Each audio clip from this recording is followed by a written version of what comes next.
Want to know అంటే love కొంతవరకే బాగుంటుందా? అంటే ఇట్స్ ఆల్ అబౌట్ ఏంటంటే అండర్స్టాండింగ్ బిట్వీన్ టూ పీపుల్ అనమాట. ఓకే, ఇక్కడ ఏమైపోతుందనంటే చాలామంది అర్థం చేసుకోవడానికి టైం తీయట్లేదు.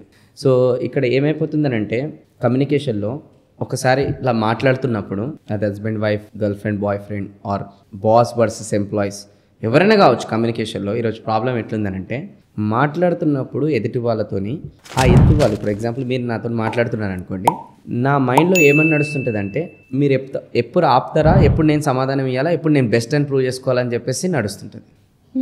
సేమ్ నేను మాట్లాడుతుంటే మీ మైండ్లో కూడా అట్లనే నడుస్తుంటుంది. ఇది ఎవ్రీవేర్ అవుతుంది. ఇది అంటే ఎదుటి వాళ్ళతోనే మనం మాట్లాడుతున్నప్పుడు వాళ్ళకి మనం బెస్ట్ అని ఎలా ప్రూవ్ చేసుకోనో, లేదంటే వాళ్ళకి మనం సమాధానం ఎట్లా ఇవ్వాలని ఆలోచిస్తున్నారు తప్ప వాళ్ళని అర్థం చేసుకొని మాట్లాడాలని మాట్లాడట్లేదు. అర్థం చేసుకోవడానికి వినాలి, ఆన్సర్ ఇవ్వడానికి వినకూడదు.